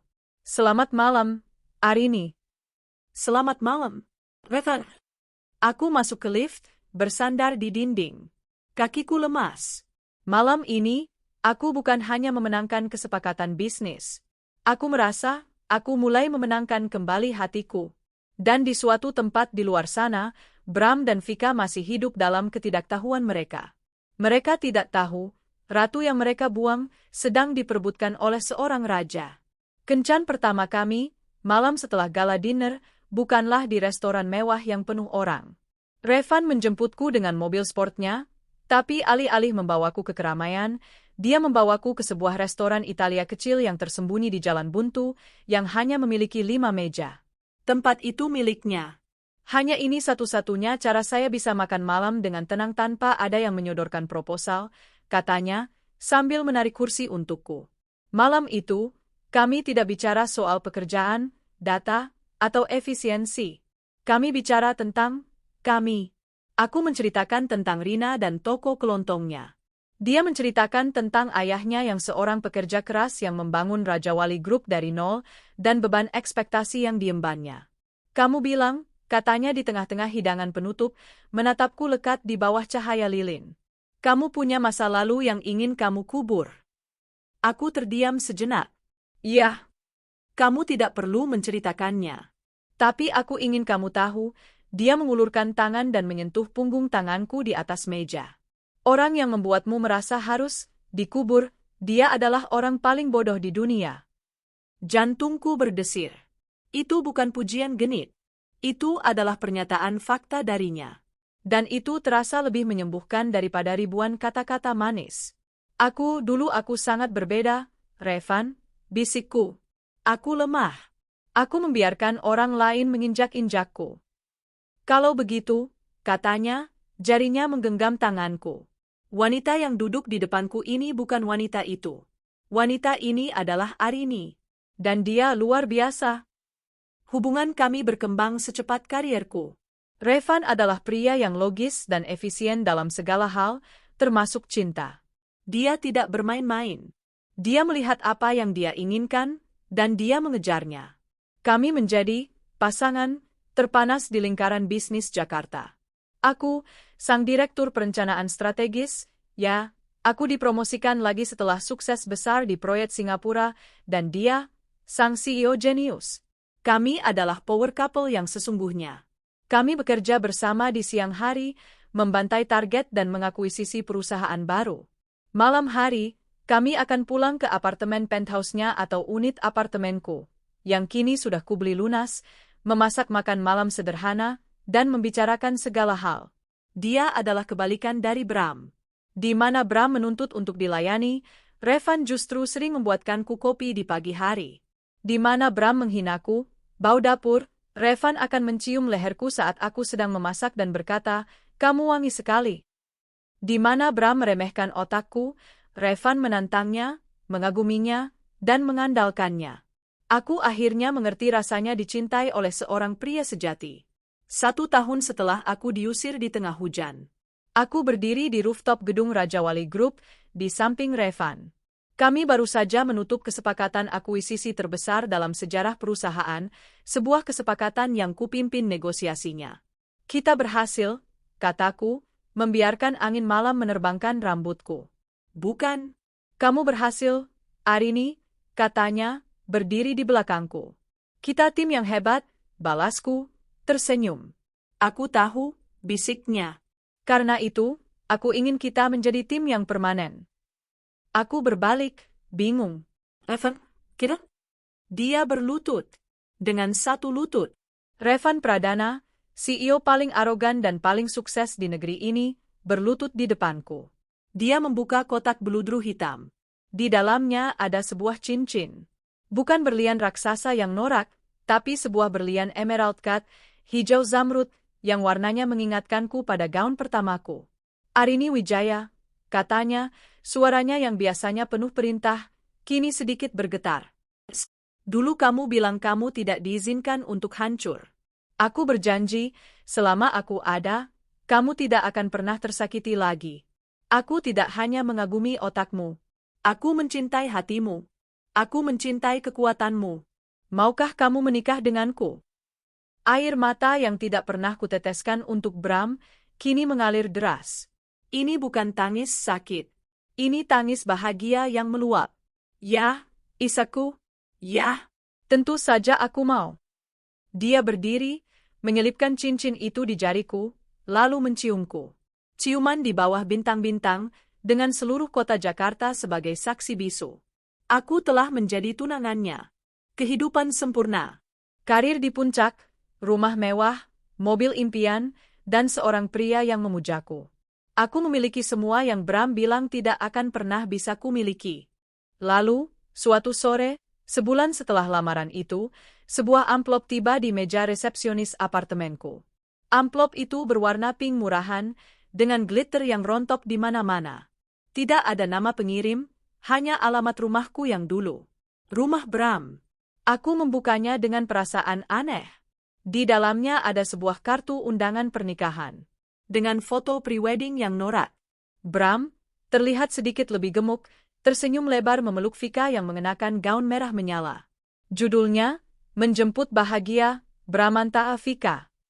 Dan di bagian bawah, ada tulisan tangan yang kukenal sebagai tulisan Vika. Datang, ya, jalang. Bawa pasanganmu, kalau kamu punya. Kami ingin lihat, segembel apa kamu sekarang. Calon Nyonya Bramanta. Aku membeku. Seluruh kebahagiaan yang kurasakan sebulan terakhir seakan menguap. Darahku terasa mendingin di pembuluh darah. Segembel apa kamu sekarang? Pengemis pun tak ada yang mau. Bau, jelek, dan miskin. Mereka tidak tahu. Mereka pikir aku hancur. Mereka pikir aku masih Arini yang dulu. Undangan ini bukan undangan. Ini adalah ejekan.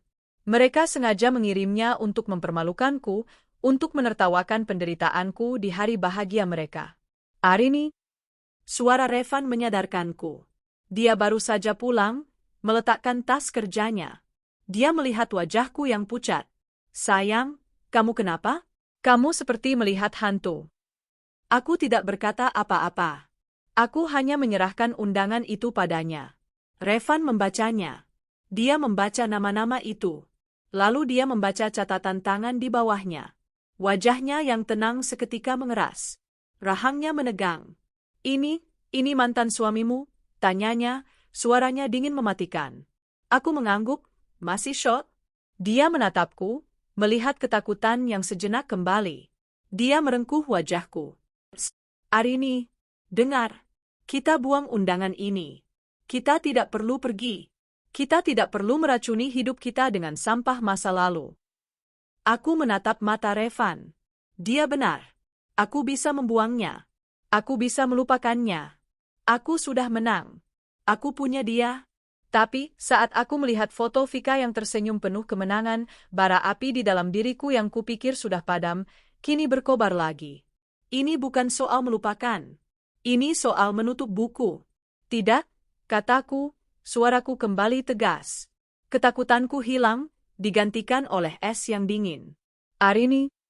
Aku mengambil undangan itu dari tangannya. Aku menatap foto Bram dan Vika. Mereka mau lihat segembel apa aku, kan? Kataku pelan. Mereka mau tahu siapa pasanganku, kan? Aku menatap Revan. Tunanganku. CEO paling tampan dan sukses di negeri ini. Sayang, kataku, senyum yang sangat dingin dan tajam, senyum yang Revan lihat saat aku membantai investor Singapura, terbit di bibirku. Tolong kosongkan jadwalmu akhir pekan depan. Kita diundang ke pesta pernikahan. Seminggu penuh sebelum hari pernikahan itu, aku tidak bisa fokus bekerja.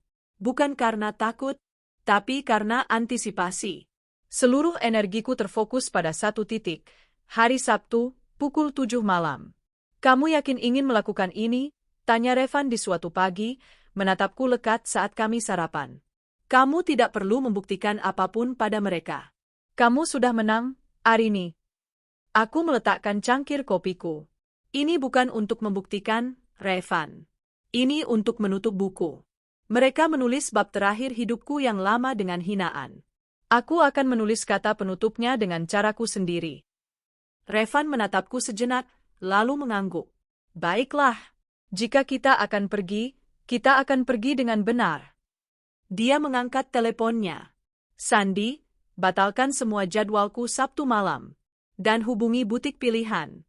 Bilang pada mereka, Arini Wijaya perlu gaun untuk menghancurkan sebuah pesta pernikahan. Aku mau tim terbaik mereka di apartemen Arini jam 1 siang. Aku tersenyum. Dia mengerti. Hari Sabtu tiba. Apartemenku ramai seperti backstage peragaan busana. Tim penata rias dan penata rambut terbaik di kota, yang biasanya hanya menangani selebriti papan atas, bekerja di sekelilingku. Rina ada di sana, duduk di sofa, matanya berbinar-binar sambil meminum sampanye yang dibawa tim Revan. Ya Tuhan, Arin, kata Rina, kamu terlihat seperti akan pergi perang, bukan kekawinan. Apa bedanya? Balasku, mataku terpejam saat penata rias memulas eyeshadow. Gaun yang kupilih bukan hijau zamrud. Itu adalah gaun pribadiku dengan Revan. Untuk mereka, aku memilih sesuatu yang lain. Sesuatu yang akan membakar mata mereka. Gaun itu terbuat dari bahan liquid metal berwarna perak platinum. Gaun itu memeluk setiap lekuk tubuhku yang kini kencang berkat pilates dan gym, dengan belahan tinggi di satu sisi dan punggung yang terbuka.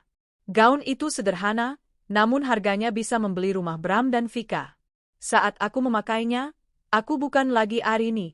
Aku adalah meteor yang siap menghantam. Pukul 6:30 malam, Revan tiba di apartemenku. Dia berhenti di ambang pintu, menatapku. Dia mengenakan tuxedo hitam pekat dari desainer Italia yang dibuat khusus untuknya. Dia terlihat seperti seorang dewa Yunani modern yang siap berperang. Revan, kataku. Arini, balasnya. Dia berjalan mendekat, matanya berkilat kagum. Mereka tidak akan tahu apa yang menghantam mereka. Dia mengulurkan tangannya. Di pergelangan tangannya ada jam tangan Patek Philippe. Di jariku, ada cincin berlian emerald cut 7 karat darinya. Kami turun. Bukan menggunakan city car lamaku. Bukan juga mobil sport Revan. Sebuah Rolls-Royce hitam legam, panjang dan mengintimidasi, telah menunggu di lobi dengan sopir pribadi. Perjalanan menuju hotel tempat pernikahan terasa hening. Ini adalah hotel bintang 4, tempat yang dulu kuanggap mewah, tapi kini terlihat biasa saja bagiku. Revan menggenggam tanganku erat. Siap? Tanyanya. Aku lahir untuk ini, jawabku. Kami tiba. Sopir membukakan pintu untuk Revan. Para tamu lain yang baru datang, mengenakan batik dan gaun pesta biasa, turun dari taksi dan mobil keluarga mereka. Lalu, Revan berjalan memutar dan membukakan pintu untukku. Dia mengulurkan tangannya. Aku meraihnya, dan melangkah keluar dari mobil. Seluruh area lobi hotel seakan berhenti berputar. Kaki jenjangku, dibalut stiletto perak bertabur kristal, menyentuh karpet merah. Belahan gaunku memperlihatkannya dengan sempurna. Angin malam menerbangkan sedikit rambutku yang ditata wafi elegan. Semua mata tertuju pada kami. Pada mobil Rolls-Royce yang harganya lebih mahal dari gedung hotel itu sendiri. Pada pria setampan Revan Pradana. Dan padaku. Itu Revan Pradana, kan? Bisik seorang tamu. CEO Raja Wali Group? Sedang apa dia di sini? Ya Tuhan, wanita di sebelahnya. Siapa itu? Artis? Cantiknya gila. Kami berjalan santai memasuki ballroom. Dan di sanalah mereka. Di pintu masuk, di sebelah meja penerima tamu yang dihias bunga plastik murahan, berdiri Bram dan Vika. Bram terlihat lebih buncit, mengenakan jas yang terlihat sempit di bahunya. Vika? Oh, Vika. Dia mengenakan gaun pengantin putih yang besar dan bengkak, dengan makeup tebal dan menor. Dia terlihat norak. Dia tertawa melengking, jelas menikmati perannya sebagai ratu sehari. Mereka sedang menyalami tamu, tertawa-tawa. Lalu, tawa Vika berhenti. Dia melihat ke arah pintu masuk, ke arah sumber keheningan yang tiba-tiba melanda pestanya. Matanya tertuju padaku. Aku melihatnya dengan jelas. Kebingungan di matanya. Dia menyipitkan mata. Siapa selebriti yang datang? Lalu Bram menoleh. Dia membeku. Kami berjalan semakin dekat. Perlahan, seperti sepasang pemangsa. Aku bisa melihat wajah Vika berubah. Dari bingung, menjadi tidak percaya, lalu pucat pasi, dan akhirnya merah padam karena amarah dan iri hati.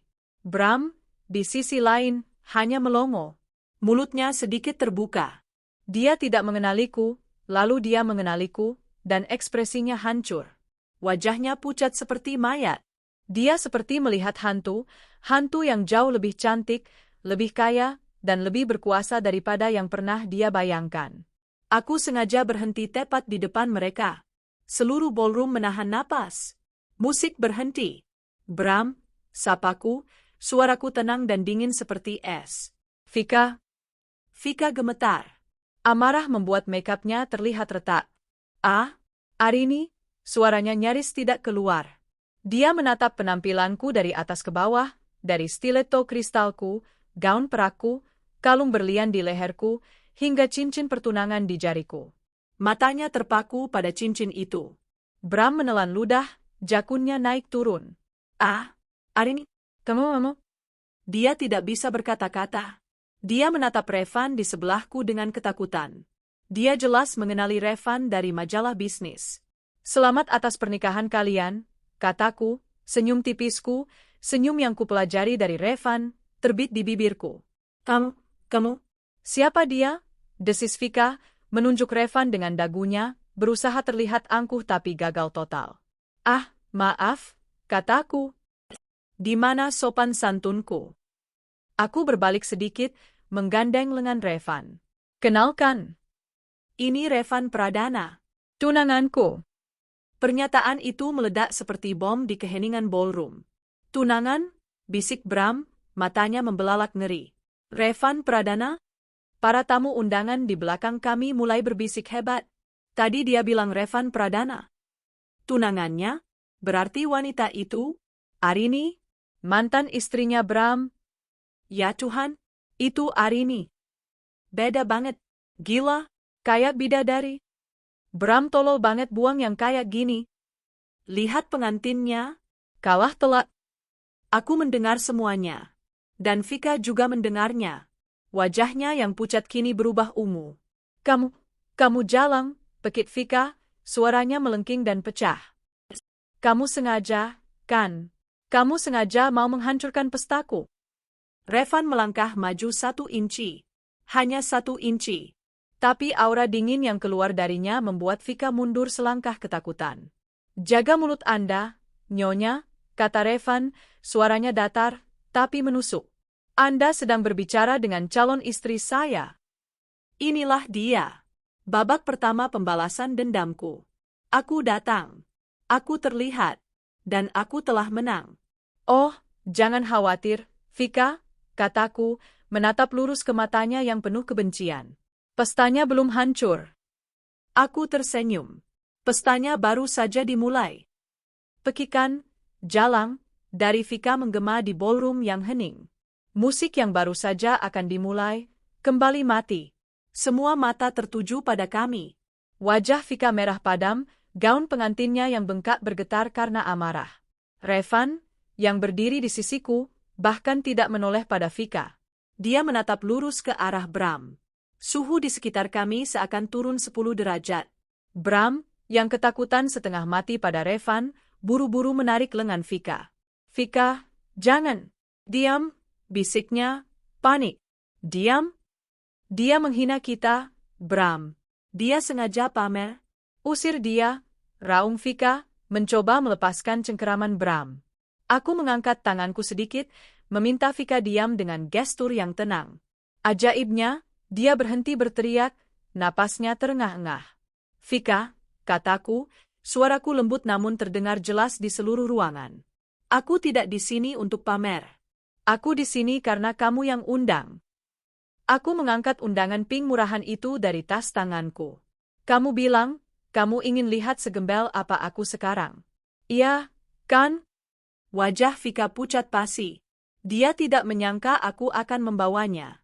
Jadi, aku datang, lanjutku. Aku hanya memenuhi undanganmu. Bukankah tidak sopan menolak undangan, teman lama? Aku tersenyum manis padanya. Para tamu di belakang kami mulai berbisik semakin kencang. Mereka semua mendengar hinaan yang Vika tulis di undangan itu. Skakmat, Revan melingkarkan lengannya dengan posesif di pinggangku. Kita masuk, sayang, katanya, suaranya kembali normal. Kita perlu minum.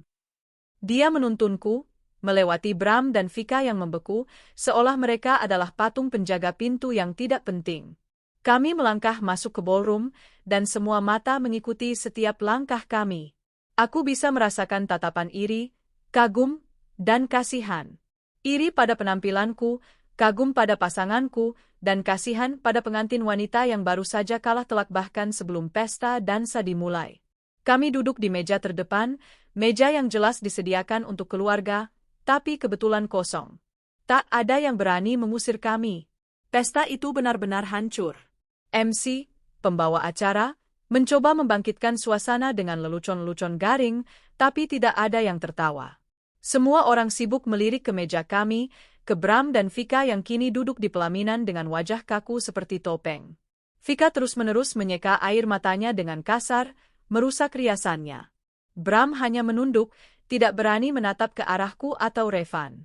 Setelah sesi potong kue yang canggung, MC mengumumkan, "Baiklah, Bapak dan Ibu, kini saatnya kita mendengar sepatah dua patah kata dari..." Permisi, suaraku memotongnya. Aku berdiri.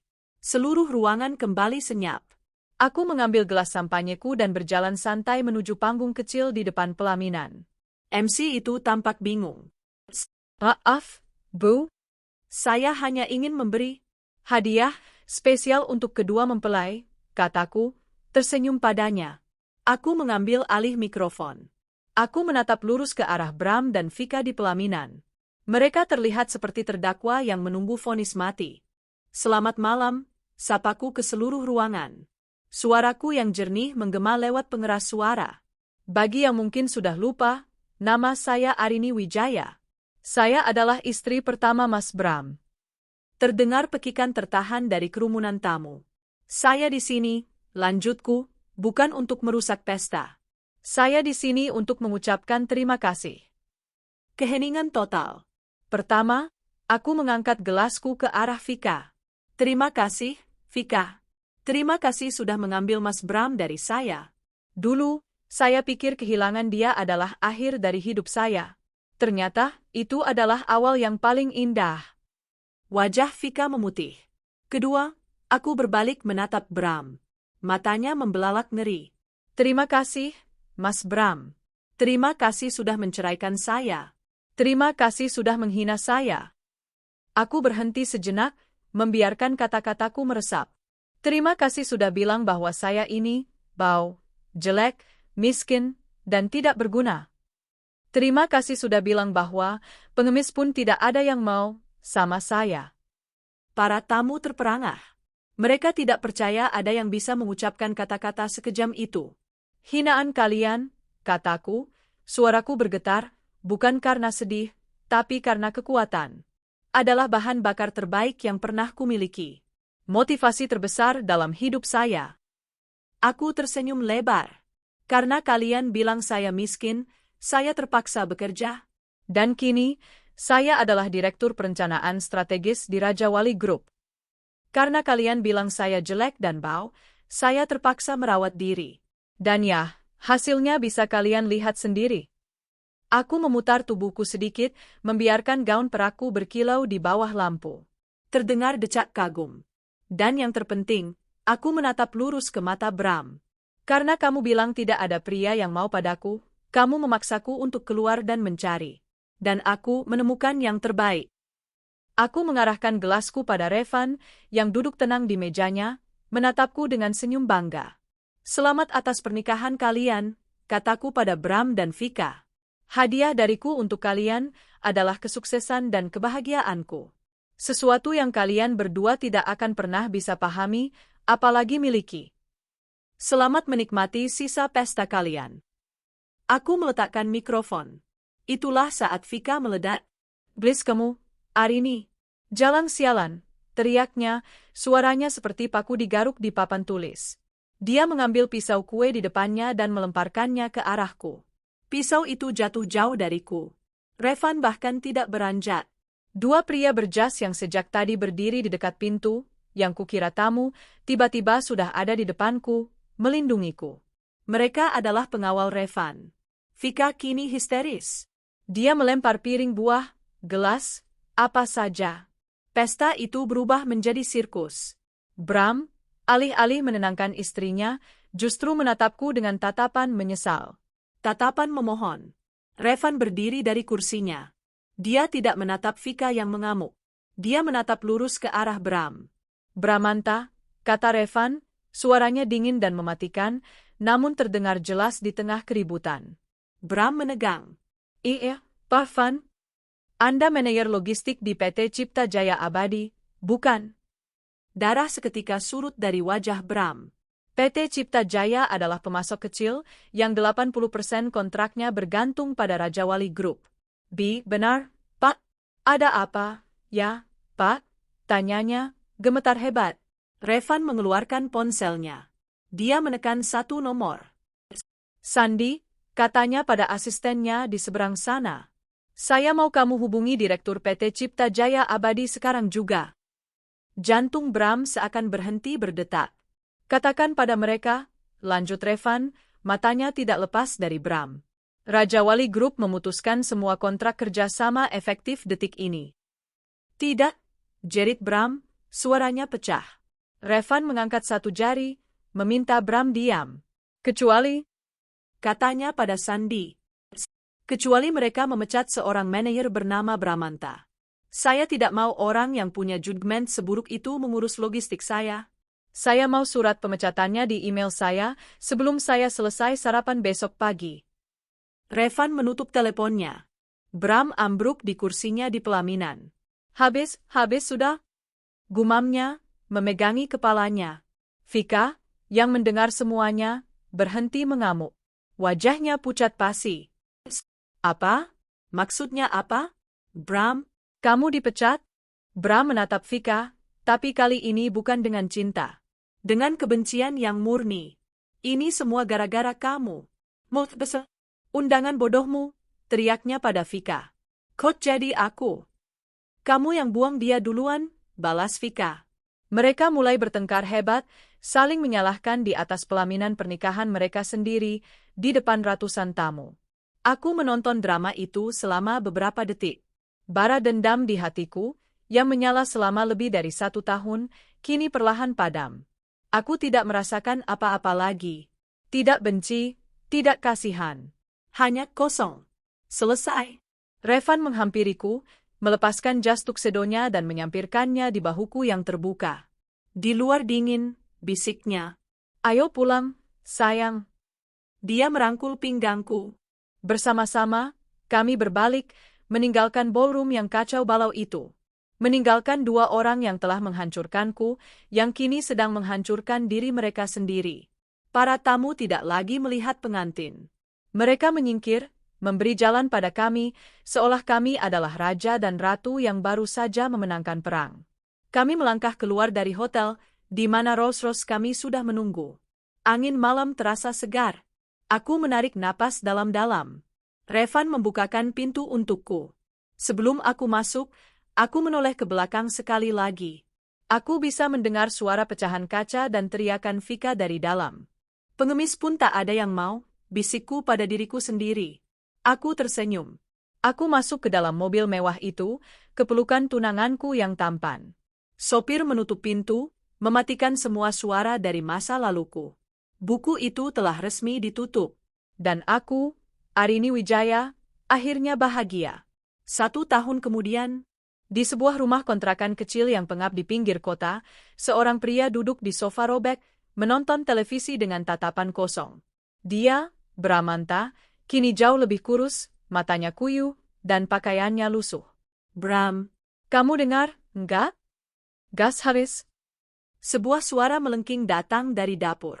Vika keluar, mengenakan daster yang warnanya sudah pudar, ironi terbesar dalam hidupnya. Rambutnya yang dulu indah kini diikat asal-asalan, wajahnya kusam tanpa riasan. Menikah dengan Bram setelah dia dipecat adalah awal dari neraka. Aku nggak punya uang, Vika, balas Bram, suaranya lelah. Selalu itu jawabanmu. Pria nggak berguna, maki Vika. Ini semua gara-gara kamu. Gara-gara mantan istrimu itu. Gara-gara aku.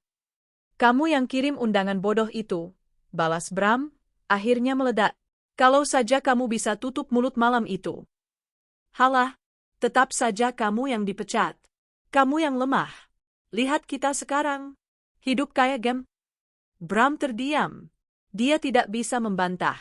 Sejak Revan Pradana menjatuhkan vonisnya malam itu, namanya masuk daftar hitam. Tidak ada satupun perusahaan logistik yang mau menerimanya. Dia berakhir menjadi supir taksi online dengan penghasilan pas-pasan, hidup dalam pertengkaran abadi dengan wanita yang dia pilih di atas segalanya. Cinta mereka yang dulu panas, ternyata hanya sebatas tebalnya dompet. Mereka terjebak dalam pernikahan yang mereka inginkan, yang kini menjadi penjara yang mereka ciptakan sendiri. Di tempat lain, di sebuah private villa di tepi pantai Bali, seorang wanita menatap matahari terbenam. Cahaya keemasan menerpa wajahnya yang bersinar, menyoroti gaun linen putih sederhana namun elegan yang ia kenakan. Rambut bobnya yang kini sedikit memanjang, tertiup angin laut. Dia, Arini Wijaya Pradana, sedang membaca sebuah buku di teras yang menghadap langsung ke samudra. Sebuah lengan kokoh melingkari pinggangnya dari belakang. Aroma kolon kayu yang familiar menyapanya, diikuti sebuah ciuman lembut di bahu. Membaca apa, Nyonya Pradana? Bisik Revan, meletakkan dagunya di bahu Arini. Arini tersenyum, menutup bukunya. Dia membalikkan badan, kini menghadap suaminya. Yah, suaminya. Pernikahan mereka 3 bulan lalu menjadi wedding of the year, dihadiri oleh semua petinggi bisnis dan sosialita.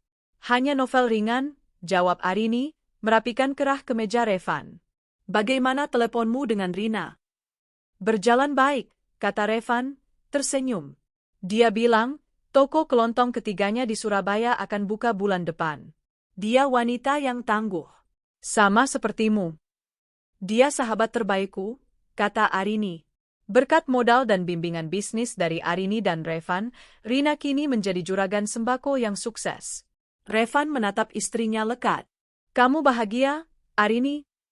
Arini terdiam sejenak. Dia memikirkan pertanyaannya. Dia menatap lautan di depan mereka, lalu menatap pria yang memujanya. Dia teringat pada hinaan-hinaan itu. Bau, jelek, miskin, tidak berguna, pengemis. Kata-kata itu kini terasa sangat jauh. Seperti cerita tentang orang lain yang dia baca di novel.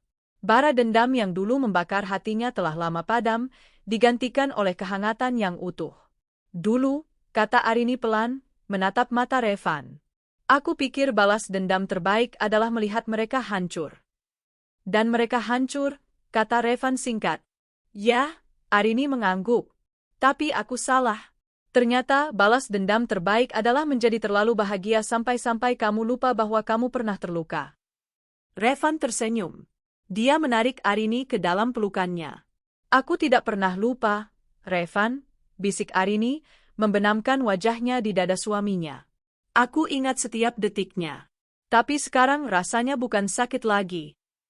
Lalu apa? Arini mengangkat wajahnya, matanya berkaca-kaca karena rasa syukur. Rasanya seperti pelajaran. Pelajaran termahal dalam hidupku, yang memberiku hadiah terbaik di dunia. Dia berjinjit, mencium Revan dengan lembut. Di bawah langit jingga Bali, di dalam pelukan pria yang mencintainya bukan karena penampilannya, tapi karena otaknya, kekuatannya, dan hatinya, Arini Wijaya akhirnya menemukan akhir yang jauh lebih indah daripada sekadar balas dendam. Dia menemukan dirinya sendiri. Dan dia menemukan cinta yang sejati.